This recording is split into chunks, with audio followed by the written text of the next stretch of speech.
do about a half a watermelon. I'm sure guests will be stopping by. There we go. I'm going to take those, put them in a bowl, because the next thing I need to do is get the caramelized onions on.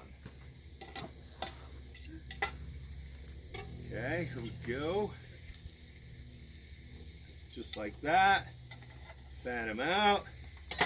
Set them aside. We're going to get our caramelized onions working right now. So to caramelize an onion, you want a little lower heat. As you can see this grill here, there's hot spots. Hot spots are usually right down the center, so anywhere to the side corners may have a colder spot. So I'm going to go ahead and work on those areas for my caramelized onions. Now this griddle is made out of steel, and it's thick steel. And the reason you want a heavy griddle like this is because it transfers heat. If you've ever had a thin saute pan and you can't make an omelet, that's the reason. You buy those cheap ones every year because you don't like it, so you throw it away. You think it's scratched, you think it's sticky, you think it's this and that. It's the metal. It's all about the metal. It's the steel. It's the thickness of the metal. So what you should do is buy a quality product once, keep it the rest of your life. Don't throw it away, because it doesn't need to be thrown away, and you can cook well on it. What I'm going to do is I'm going to julienne these onions for this steak here. You can use whole butter. You can use olive oil. Never, ever, I don't care what Rachel Ray says, use EVOOO, whatever she says. Want to know why? Extra virgin olive oil is the first press. First press is a cold press. When you do a cold press, you don't add heat to it. If you add heat to it, it becomes olive oil. Virgin is the first cold press. So, what you want is just a nice olive oil. That's what I'm going to use today. I'm going to put some freshly ground pepper on that. Come back to these. So I got the other side here. I started with the seasoned side down. Now I've got the other side, and the juices are starting to come up, so it's almost ready to be flipped. Put a little bit of this on here. This is a garlic olive oil. I'm going to use it for the beans too.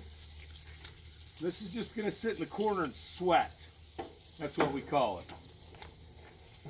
it. So, lost my spatula there. Take this, spread it out, and I'm actually going to put a little bit up in this corner, put on this corner, and just let it do its thing. These are ready to be turned over, nice and caramelized. Great flavor. I can smell the pepper. I can totally smell the steak. Onions are caramelizing. Potatoes are coming to a simmer right now. So what I'm going to do is I'm going to take the haricot verts, the green beans, and I put them in the boiling water. We're going to blanch them.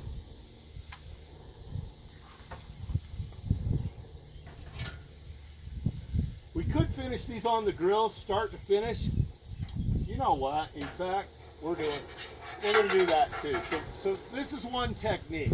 I'm going to show you another technique. Move these hot spots here.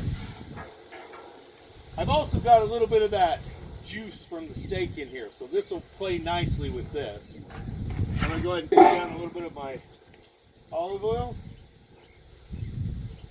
I'm going to try it on the grill. And when I say try, I mean I am going to do it on the grill, and it's going to be very successful. Like trying's for losers. Hear that nice sear? Another thing we all know about searing is it locks in the juices. Well, with the green bean, it actually releases them. Do that. Turn this lid. We're just going to let them steam under there. Every once in a while, I'm going to come back, like right now. Put a little bit more water in it. You like light wine? White wine would work, but it's an acid, and it could turn your beans brown. All right, so these steaks right now are sitting at about rare.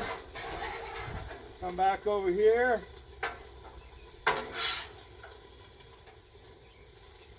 These over, they're caramelizing real nice.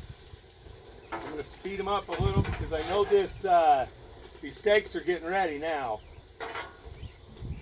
In the meantime, we'll take our potatoes. Hey, we need to hold on for a second. My Okay. audio card filled up. Yeah.